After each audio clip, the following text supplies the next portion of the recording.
ہماری زندگی بڑی قیمتی ہے، ایک ایک سانس بامقصد ہونا چاہیے، لیکن ہم اپنے وقت کو کس آوارگی کے ساتھ، کس بے دردی کے ساتھ گزارتے ہیں۔ حضرت امام شافعی کہتے ہیں کہ میں نے فقیروں سے دو باتیں بڑی پتے کی سنی اور انہوں نے مجھے بڑا نفع دیا۔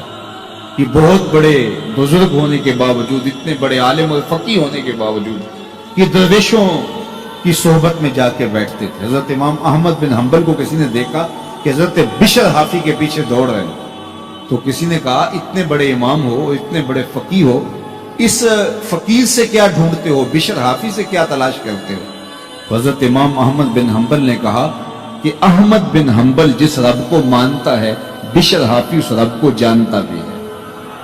تو فقیروں کی باتیں بڑی پتے کی ہوتی ہیں، تو کہتے ہیں کہ فقیروں کی دو باتوں نے، امام شافعی بولے، کہ مجھے بڑا فائدہ دیا۔ ایک تو یہ الوقت سیف پاتیون، وقت کاٹ دینے والی تلوار ہے، اگر وقت کو تم کاٹو گے تو ٹھیک، ورنہ وقت تمہیں کاٹ گے۔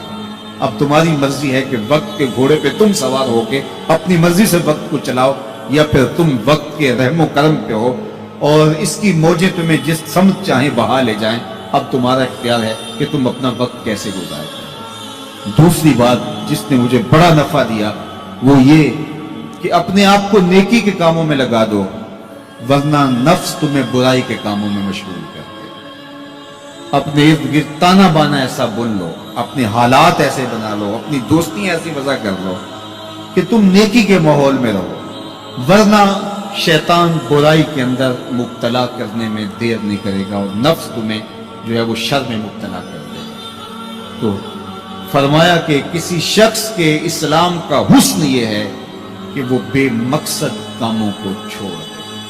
ہم تو بعض تک بیٹھتے ہیں تو گھنٹوں بے مقصد بیٹھے رہتے ہیں اور قیمتی سے قیمتی وقت ضائع کرتے ہیں۔ حضرت اویس کرنی رضی اللہ تعالیٰ عنہ کو حضرت عمر رضی اللہ تعالیٰ عنہ اور حضرت علی المرتضیٰ رضی اللہ تعالیٰ عنہ ملنے گئے، حضور کا سلام دیا، حضور کا پیغام دیا، اللہ اکبر۔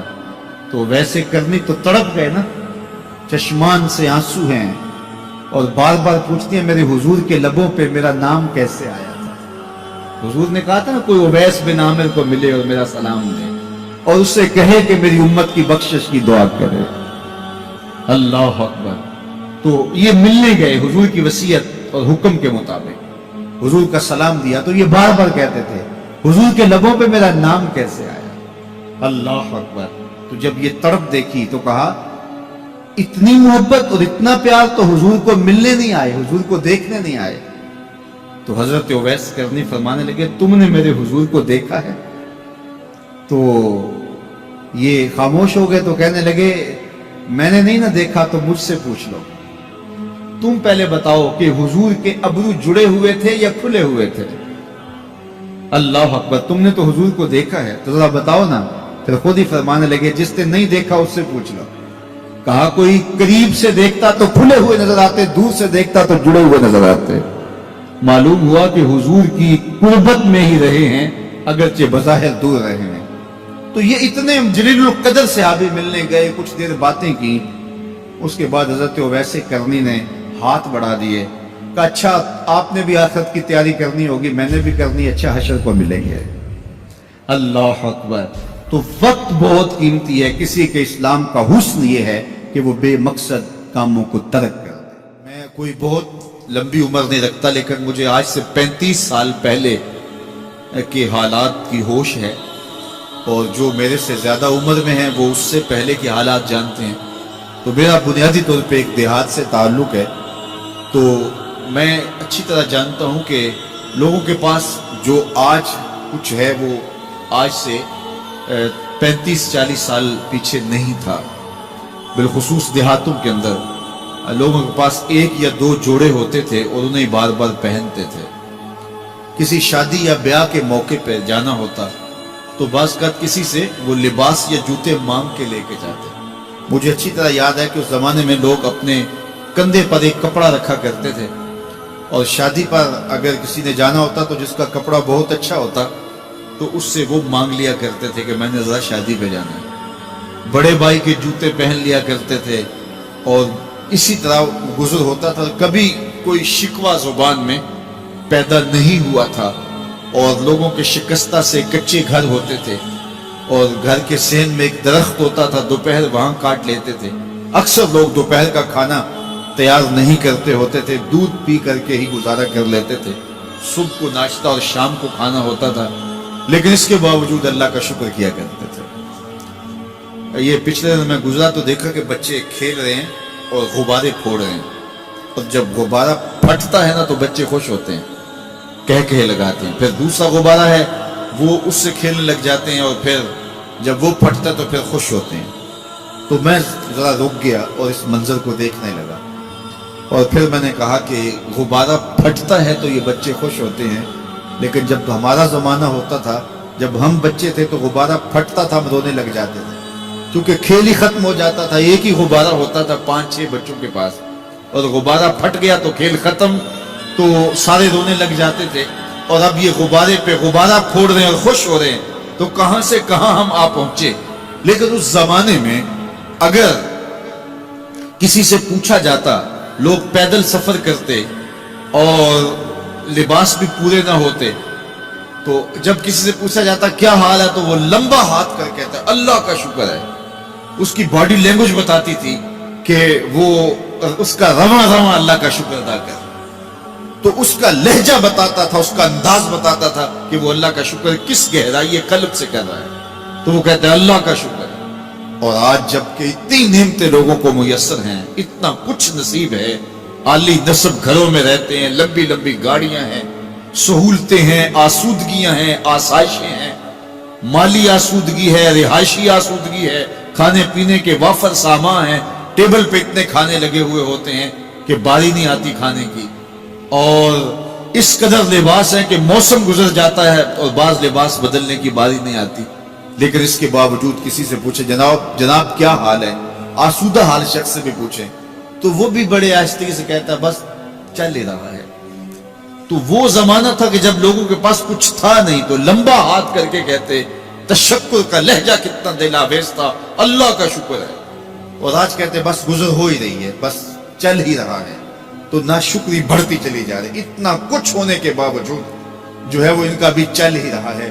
تو کہا ان الانسان لربہ لکنود، بے شک انسان اپنے رب کا ناشکر ہے۔ اتنی نعمتیں کھانے کے باوجود، اتنی دولتیں سمیٹنے کے باوجود، اتنی عزتیں پانے کے باوجود، اتنی آسائشیں حاصل کر چکنے کے باوجود، دولت کے اتنے انبار رکھنے کے باوجود، اس کی زبان بولتے ہوئے کتنے بخل سے کام لیتی ہے کہ بس گزر اوقات ہو ہی رہی ہے۔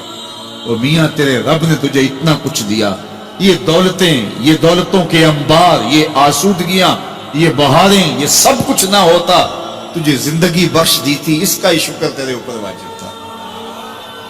اللہ اکبر۔ اللہ نے حضرت انسان کو یہ جو کچھ دیا ہے، کتنی چیزیں ہیں ہمیں پتہ بھی نہیں کہ وہ نعمت ہے، لیکن اللہ نے ہمیں عطا کی۔ دنیا کے ایک امیر ترین شخص تھا اوناسس، تو اس کے یہ آنکھوں کے جو پپوٹے تھے یہ کام کرنا چھوڑ گئے۔ ہمیں کبھی اس کا احساس بھی نہیں ہوا کہ یہ کوئی نعمت ہے۔ آٹومیٹک سسٹم میرے رب نے لگایا، ادھر تنکا اڑا ادھر آنکھ بند ہو، لیکن اس کو مسئلہ کیا ہوا کہ یہ پٹھے اس کے ختم ہو گئے اور وہ اپنی مرضی سے آنکھیں نہیں بند کر سکتا تھا۔ ڈاکٹر سلوشن ٹیپ لگا کے آنکھیں کھول دیتا اور جب اس نے سونا ہوتا تو وہ بند کر دیتا۔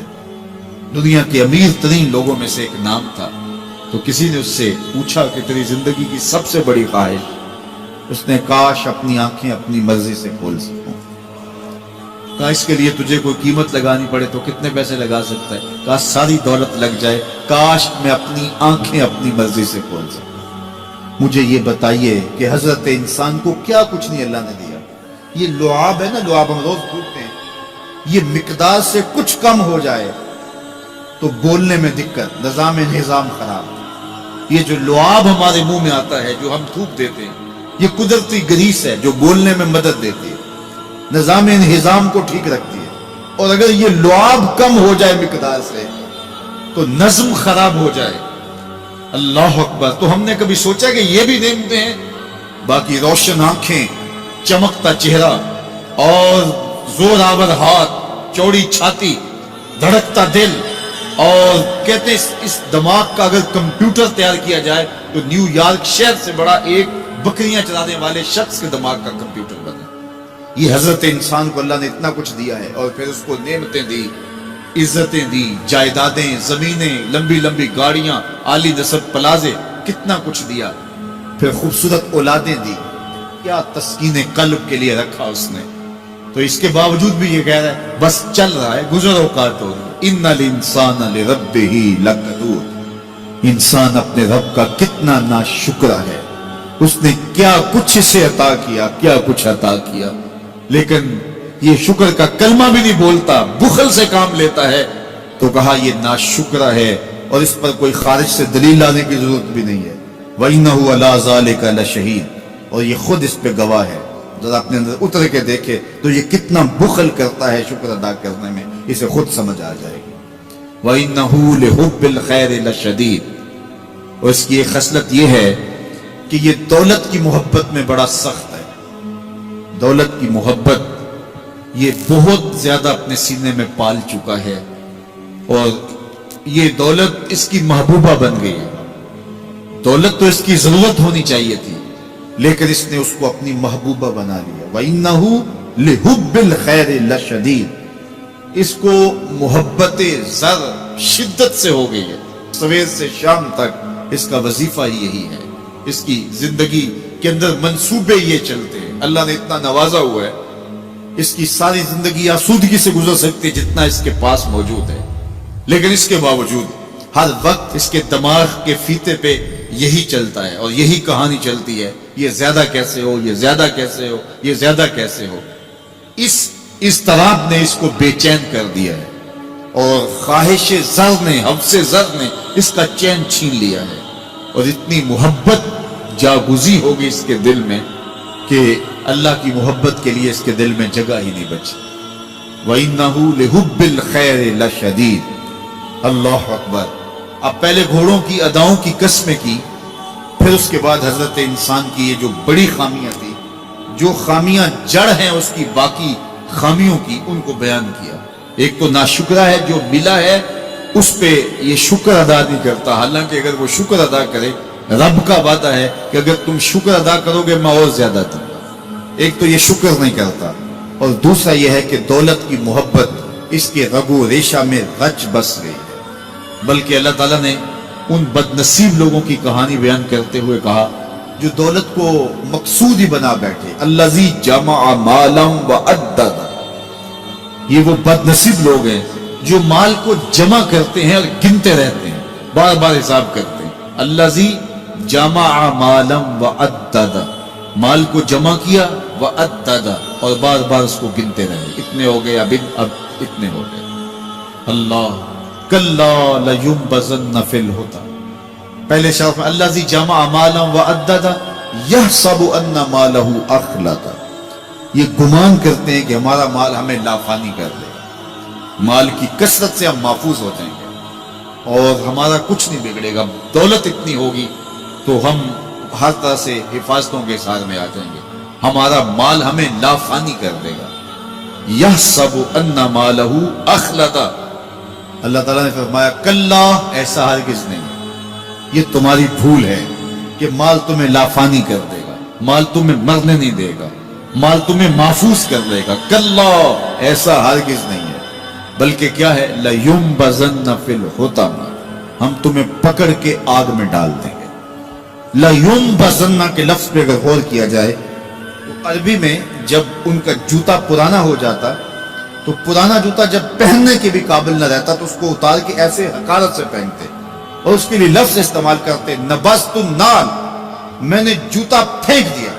وہ جوتا جو پاؤں میں ڈالنے کے بھی قابل نہ رہے اور اتنا پرانا ہو جائے کہ اس کو اب جو ہے وہ مزید مرمت بھی نہ کروانا ممکن ہو, تو اس کو پھر پھینکا جاتا ہے اور پھر اس کو وہ حقارت سے پھینکتے ہیں, اور وہ جوتا چلتے ہوئے تنگ کرتا ہے تو پھر اس کو اتار کے حقارت سے رب پھینک دیتے ہیں. تو اس کے لیے لفظ بولتے ہیں نبذت النال, میں نے جوتا پھینک دیا.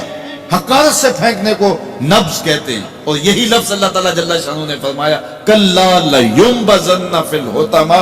اے اہل عرب, جس طرح تم جوتا پرانا حقارت سے پھینکتے ہو, ہم حقارت سے تمہیں آگ میں ڈال دیں گے. کلا لیمبزن فی الحطمہ. یہ ان مالداروں کی کہانی ہے جنہوں نے مال کو اپنا معبود بنا لیا، مال کو اپنا مقصود بنا لیا. مال مال مال، ہر قدر پامال کر دی، ہر قدر کی قربانی دے دی مال کے بدلے، اور مال ہی ان کا مقصود بن گیا. اور یہ سمجھے کہ یہ مال جو ہے وہ ان کو لافانی کر دے گا، ان کو مرنے نہیں دے گا، ان کے لیے حفاظتی حصار بن جائے گا. کلا لیمبزن فی الحطمہ وما ادراک ما الحطمہ. اللہ فرماتا ہے جانتے ہو جس حطمہ میں، جس آگ میں تمہیں ڈالا جائے گا وہ آگ کیا ہے؟ مل حطمہ، کیا تمہیں پتا ہے وہ حطمہ کیا ہے؟ پھر خود فرمایا نار اللہ الموقدۃ التی تطلع علی الافئدہ. یہ اللہ کی جلائی ہوئی آگ ہے جو دل کھا جائے گی، جو کلیجے چاٹ جائے گی. تم حب زر، یہ حب دولت اور حب دنیا، یہ تمام برائیوں کی جڑ ہے. تو اس لیے اپنے اندر سے محبت زر کو نکالنے کی کوشش کیجئے اگر کہیں آپ کو داخل ہوتی محسوس ہو رہی ہے.